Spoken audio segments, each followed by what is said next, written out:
ठीक, देखिए सबसे पहले क्या क्या इसमें डिस्कस करना है हम लोगों को। हाँ, पेज नंबर के हिसाब से नहीं मिलेगा आपको।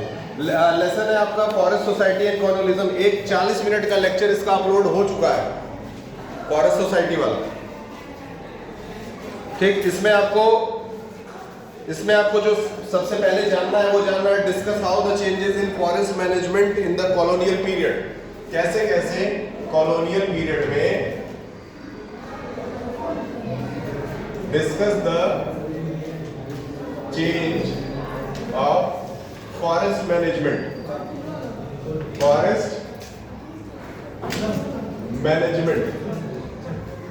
in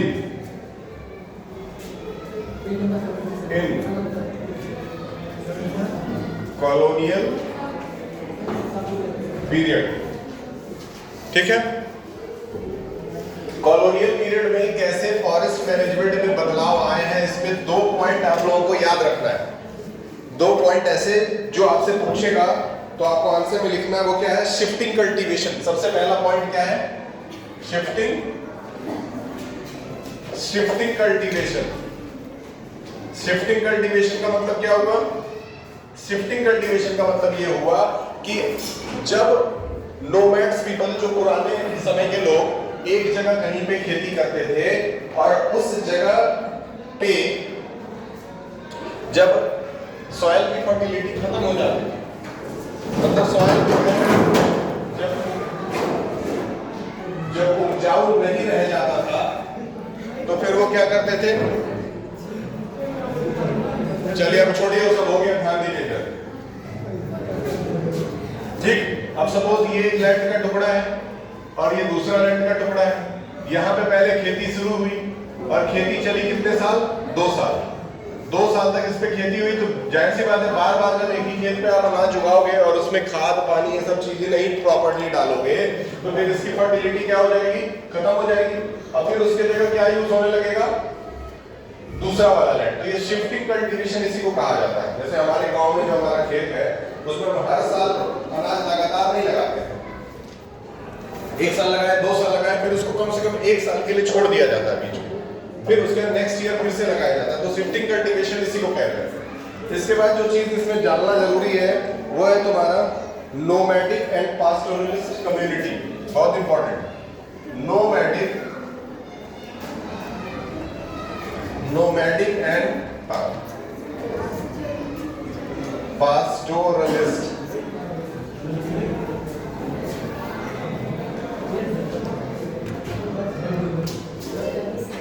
community. Nomadic and pastoralist community का मतलब क्या है? नोमैड्स पीपल के बारे में बात हो रही है जिनका कोई एक ठिकाना नहीं होता है, और पास्टोरलिस्ट जो कि पूरी तरह से खेती के ऊपर ही निर्भर करते हैं। तो ये लोग फॉरेस्ट कटिंग का काम करते थे। किसका? फॉरेस्ट कटिंग का। फॉरेस्ट कटिंग का मतलब क्या होता है? किसी एक एरिया में गए, वहां का जो भी फॉरेस्ट है उसके जो जितने भी ट्रीज हैं उन ट्रीज को क्या कर दिया गया? डिफॉरेस्टेट किया गया, काटा गया। काट देने के बाद से इस पे क्या की जाएगी? खेती। और फिर कुछ समय के बाद जब इसकी फर्टिलिटी खत्म हो जाएगी तो फिर कहीं दूसरे जगह शिफ्ट हो जाएंगे। इस तरीके से धीरे धीरे जंगलों की संख्या जो है वो दुनिया से क्या होती गई है? कम होती गई है, कम होती गई। ये चैप्टर थोड़ी ना है। ठीक, इसके बाद है आपका प्लांटेशन ओनर। बहुत इंपॉर्टेंट। तीसरा क्या है? Plantation owner. प्लांटेशन ओनर का क्या मतलब है? पहले तो प्लांटेशन की बात करते हैं। प्लांटेशन का क्या मतलब होता है? प्लांटेशन का मतलब होता है वो अनाज जिसका हम लोग पूरा का पूरा प्लांट ही यूज करते हैं। जैसे शुगर केन, शुगर का पूरा पेड़ यूज होता है। क्या हो गया? इसको चोट लग गया क्या? प्लांटेशन ओनर्स का यही मतलब है कि जितने भी प्लांटेशन ओनर होते थे, जैसे जो बाग बगीचा लगाते थे, बड़े बड़े बागों के बागीचों के मालिक होते थे, है ना, वो पूरा का पूरा लैंड जो है वो उन्हीं के अंडर में आता था। तो अगर वो चाहते थे तो फिर उसमें खेती करते थे, या तो उसमें शुगर केन लगा देते थे, कॉफी लगा देते थे, टी लगा देते थे, अपने अकॉर्डिंगली उसको वो लोग क्या करते थे, मैनेज करते थे। ये भी चीज ध्यान में रखना है। इसके साथ ही साथ टिम्बर रिक्वायरमेंट बहुत इंपॉर्टेंट। क्या है टिम्बर? कोई बता सकता है टिम्बर क्या होता है?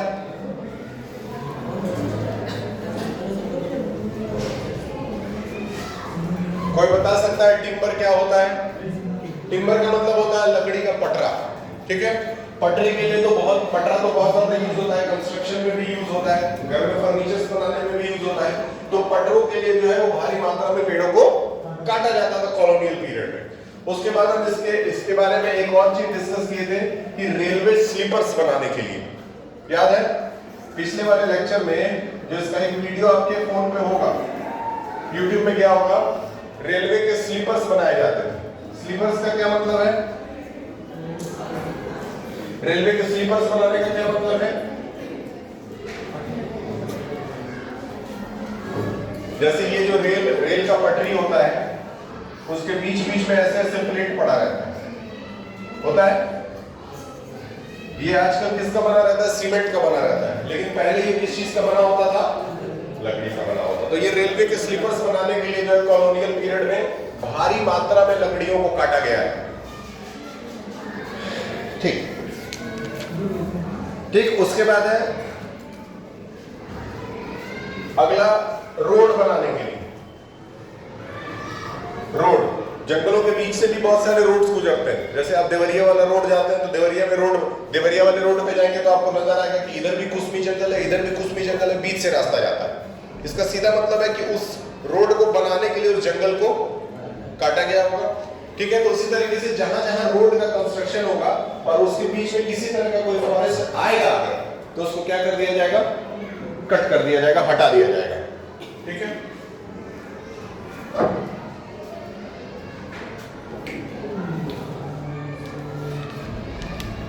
याद रहेगा। How did forest rule affect cultivation? अब आते हैं कुछ रूल्स के बारे में जान लेते हैं कि आखिर फॉरेस्ट के जो रूल्स बनाए गए वो कल्टीवेशन पे कैसे अफेक्ट करता है। देखिए पहले क्या था, पहले बताया कि जो भी जंगल के लोग थे, जो जंगल के अंदर रहते थे, वो पूरा का पूरा जंगल उन्हीं का होता था, वो उसके मालिक होते थे। खास करके आदिवासी जो जंगल में रहते हैं तो जंगल को ही अपना घर मानते थे। लेकिन ऐसा बाद में नहीं रहा। जब कॉलोनियल रूल आ गया, अंग्रेजों का शासन आ गया, तो उन्होंने बोला कि अब जंगल को हम मैनेज करेंगे, अपने हिसाब से मैनेज करेंगे। और सबसे पहले उन्होंने क्या रोक दिया? पेड़ों की कटाई। उन्होंने बोला कि पेड़ों की कटाई तुम लोग नहीं करोगे, पेड़ों की कटाई हम अपने हिसाब से, अपने नियमों के हिसाब से करवाएंगे। इसमें तुम्हारा हुआ कि हाउ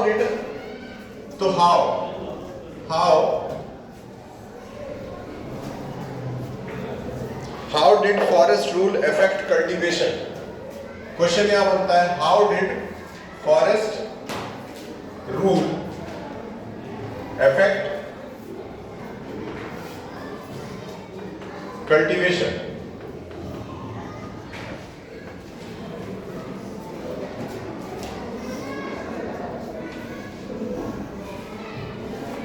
ठीक है, how did forest rule affect cultivation? तो क्या लगता है कि कैसे फॉरेस्ट के रूल जो है वो कल्टीवेशन को अफेक्ट करते हैं? अभी इसमें कुछ क्वेश्चन मैं टिक करवा रहा हूं, उसको एग्जामिनेशन के लिए जरूर ध्यान से पढ़ करके आइएगा। तब तक इस सवाल का जवाब दीजिए।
इसमें पेज नंबर 96 जरा निकालिए, कुछ क्वेश्चन जरूर मार्क करिए पढ़ने के लिए।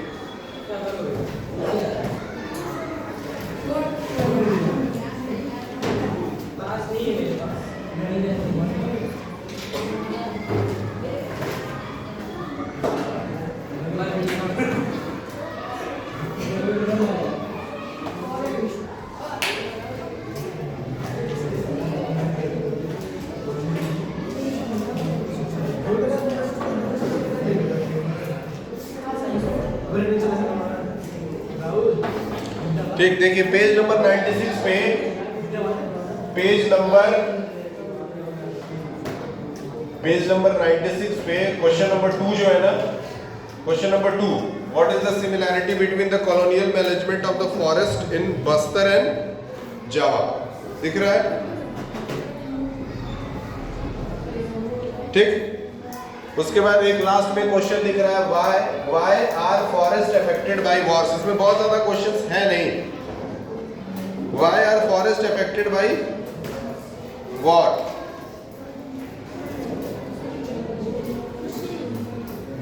तो why are forest affected by war बहुत इंपॉर्टेंट क्वेश्चन है, इसको जरा डिस्कस कर लेते हैं। अभी इसके बाद हम ये वाला सवाल कराएंगे, पहले ये समझ लीजिए। why are forests affected by war? Why are forests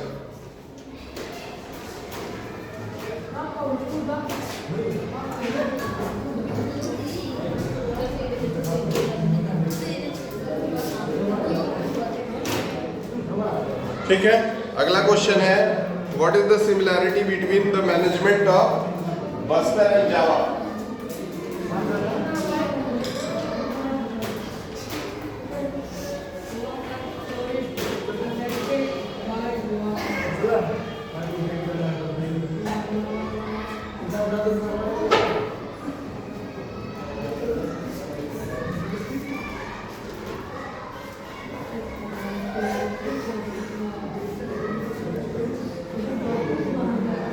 Bastar and जावा।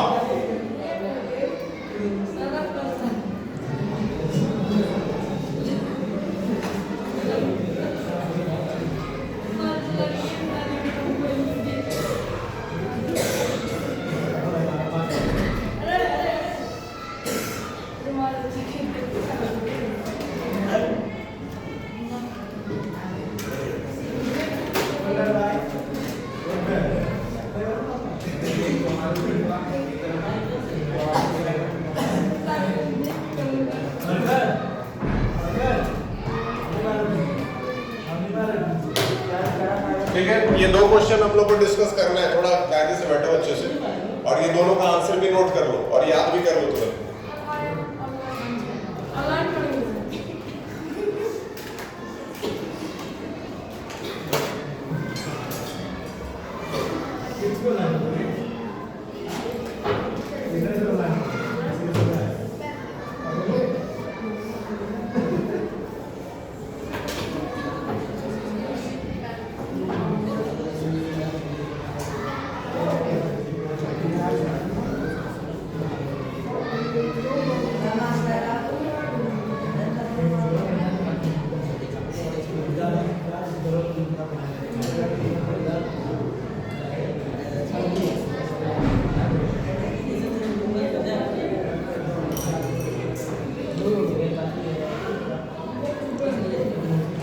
देखिए, why are forest affected affected by war. पहला क्वेश्चन है, बहुत सीरियसली इसको डिस्कस करते हैं।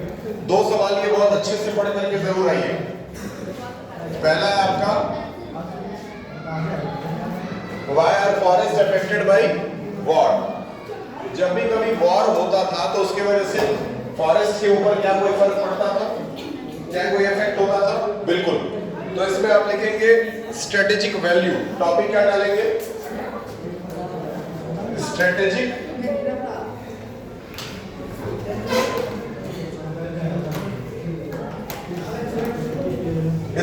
वैल्यू। जो जब भी वॉर होता है तो फॉरेस्ट जो है एक बहुत बड़ा इंपॉर्टेंट रोल प्ले करता है वॉर में। कैसे प्ले करता है? सबसे पहले तो वॉर के अंदर जंगलों में जो सिपाही है वो क्या करते हैं? हाइड करते हैं, अपने आप छुपा लेते हैं। होता है ऐसा नॉर्मली, और उसमें से फिर अटैक करते वॉर होता है। तो यहाँ कह रहा है तुमसे, the forest are valuable resource of constructing military assets such as guard post and camp. जितने भी सेना के कैंप बनाए जाते थे वो सब कहाँ बनाए जाते थे? जंगलों के अंदर बनाए जाते थे। जितने भी सेना की ट्रेनिंग्स होती थी ये ट्रेनिंग्स जो है वो कहाँ होती थी? जंगलों के अंदर होती थी। इसलिए फॉरेस्ट जो है वो बहुत इंपॉर्टेंट रोल प्ले करता है वॉर के समय। किसके समय? वॉर के समय। ये दो क्वेश्चन इस चैप्टर से बहुत अच्छे से पढ़ करके आना है, ठीक है? फिर है एग्जांपल। देखो एक एग्जांपल देके समझा रहा है। ड्यूरिंग वर्ल्ड वॉर 2 के टाइम की बात है। Dutch burned large area of forest in Indonesia to prevent them from falling into Japan's hand। Dutch के लोगों ने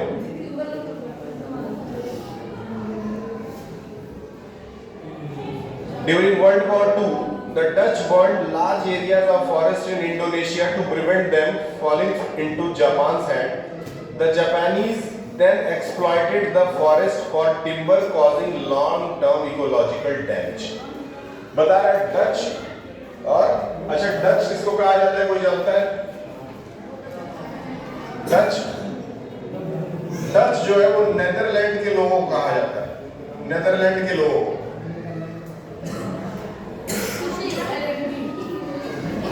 ठीक है, तो डच का वॉर किससे चल रहा था? जापान से। दोनों में जब लड़ाई होती है तो डच ने क्या किया? अपने बहुत सारे फॉरेस्ट को लूज कर दिया। लूज मतलब वो हार गए। किसको हार गए? जापान को। अब जापान को जब ढेर सारा फॉरेस्ट मिला तो जापान ने उसको अपने हिसाब से खूब ज्यादा एक्सप्लॉइट किया, उसका नुकसान किया। कैसे? पेड़ों को काटा, पेड़ों को काट करके उसके टिम्बर्स को यूज किया, जंगलों में आग भी लगाया। उनके हिसाब से ये जो फॉरेस्ट था वो किसका पहले था? डच का। उनको ऐसा लगा कि फॉरेस्ट को अगर नुकसान पहुंचाएंगे तो डच का बहुत सारा नुकसान होगा। क्लियर है? याद रखना, जब भी ये क्वेश्चन पूछा जाएगा तो इसका एग्जांपल जरूर दे देना। The war between Dutch and Japan. याद रखना। तो डच का फॉरेस्ट किसने कवर किया था? जापान। ये याद रखना इस क्वेश्चन के। अब एक सवाल और है, दूसरा वाला। What is the similarity between the management of Bastar and Java? बहुत इंपॉर्टेंट है।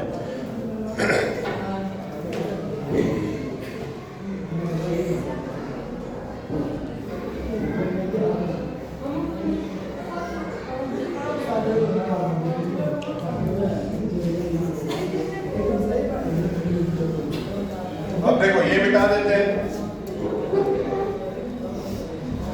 ये लास्ट क्वेश्चन है, इसमें आपको 4 पॉइंट याद रखना है। 4 पॉइंट, ठीक। पहला पॉइंट क्या याद रखना है? टिम्बर। क्या लिखना है? टिम्बर। टिम्बर मतलब बताए हैं। टिम्बर मतलब क्या होता है? पटरे, ठीक। बोथ कॉलोनियल पावर, चाहे वो जावा हो चाहे बस्तर हो, ये दोनों जो है वो अपने फायदे के लिए फॉरेस्ट को काटते थे और काट करके टिम्बर का यूज किया जाता था। किसका यूज किया जाता था? टिम्बर का। दूसरा है बैन ऑन शिफ्टिंग कल्टीवेशन। दूसरा पॉइंट इसमें क्या लिखेंगे? बैन ऑन शिफ्टिंग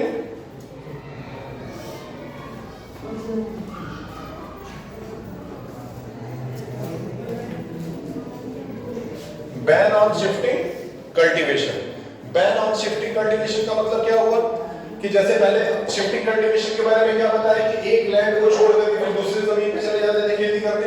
अब इस पे बैन लगा दिया गया, इस पे बैन लगा दिया गया, मतलब कि आप एक ही लैंड पे खेती करेंगे और लंबे समय तक करेंगे, आपको जमीन बदलने की अनुमति नहीं दी जाएगी। तो British and the Dutch both band shifting cultivation. उसके बाद है लेबर कंट्रीब्यूशन। लेबर कंट्रीब्यूशन,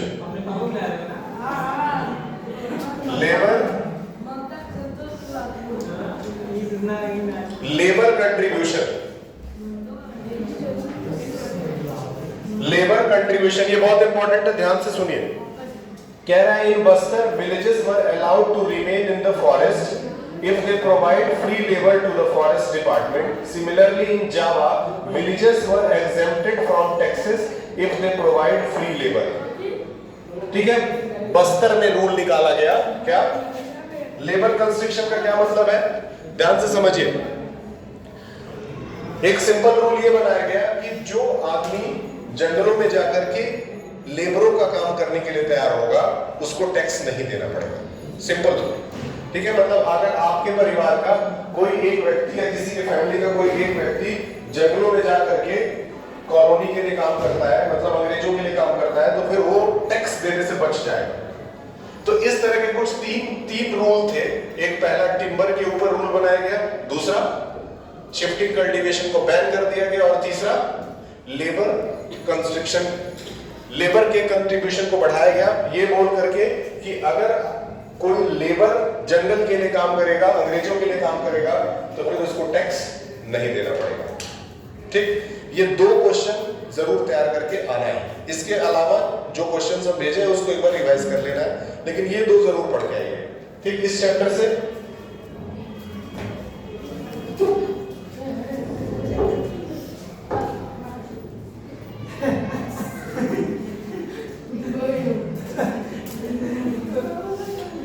ठीक है। इसके अलावा एक सिविक्स से चैप्टर था,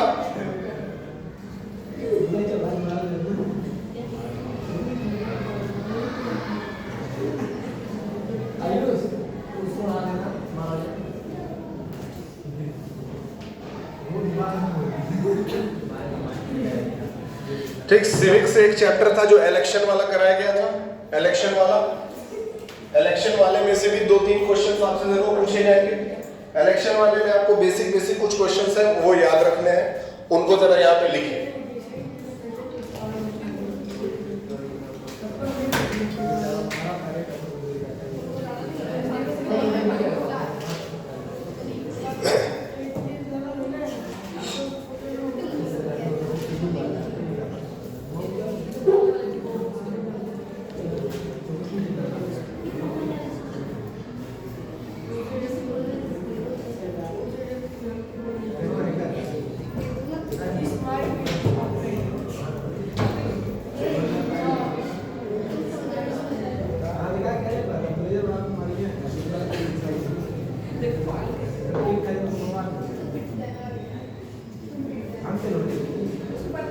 जरा सिविक्स वाली बुक दे दीजिए,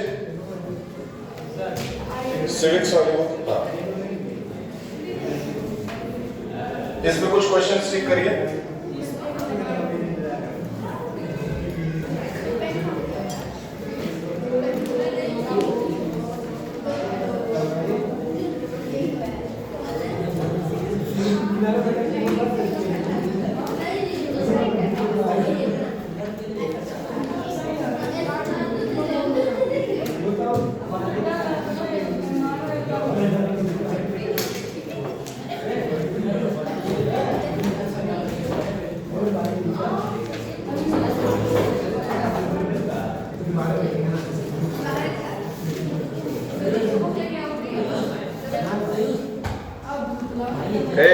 पढ़ाई कर लो उसके बाद।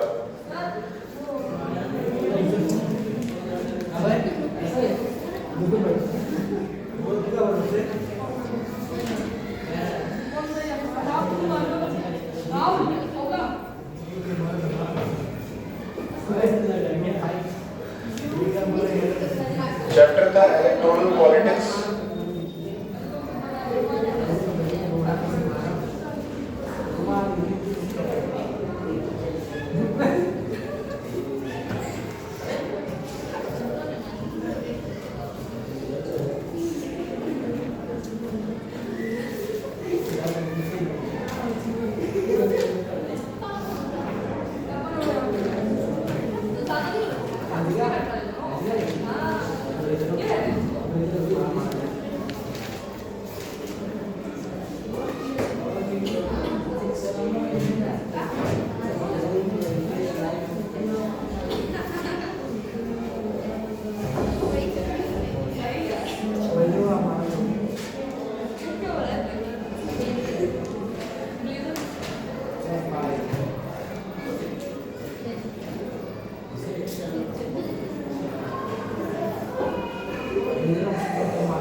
लिख लीजिए।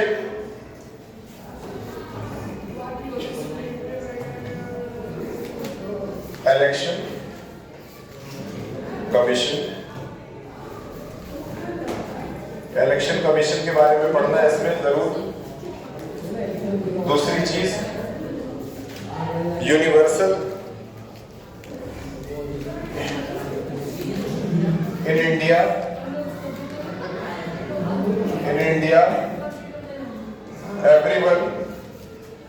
everyone above 18 years old can give vote। तो पहला टॉपिक क्या पढ़ना है? इलेक्शन कमीशन, इसके बारे में अच्छे से पढ़ना है। इलेक्शन कमीशन के बारे में बताया गया था जब भी कोई वोट चुनाव लड़ना चाहता है तो सबसे पहले उसको कहाँ जाना होता है? इलेक्शन कमीशन के पास, याद है? उसके बारे में पढ़ना है। फिर उसके बाद दूसरी चीज ये पढ़नी है कि इंडिया में कितने साल के बाद के लोगों को वोट देने का अधिकार दिया गया है? 18 साल के बाद के लोगों को वोट डालने का अधिकार दिया गया है।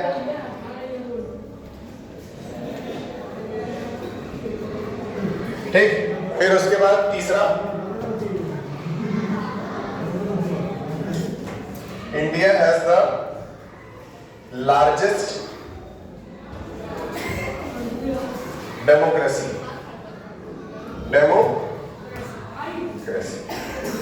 ये तीन क्वेश्चन जो है, तीन क्वेश्चन, तीन टॉपिक्स एग्जाम में जरूर पढ़ करके आइएगा। तो इससे 3 सवाल हो गया और उससे 2 सवाल, टोटल कितने हो गए? 5 सवाल। ये पांचों सवाल पहले याद हो जाना चाहिए। इन पांचों के बाद फिर दूसरा कुछ पढ़ना है। ठीक है? क्वेश्चन आंसर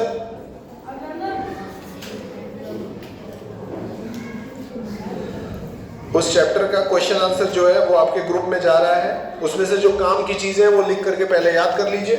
उसके बाद से कॉपी आप हमको यूनिट टेस्ट के बाद भी चेक करा लीजिए।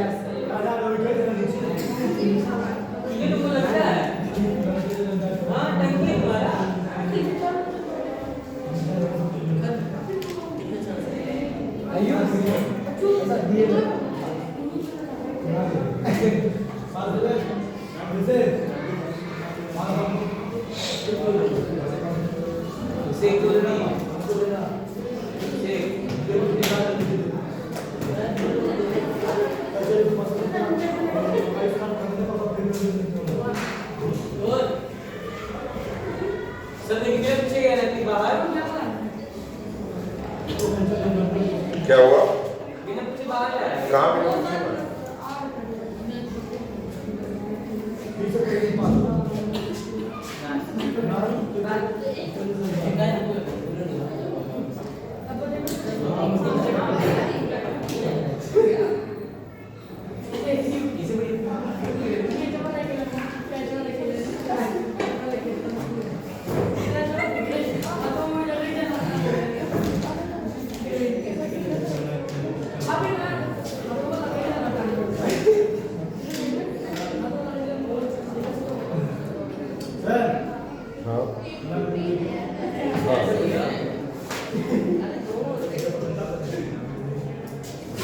आधी ये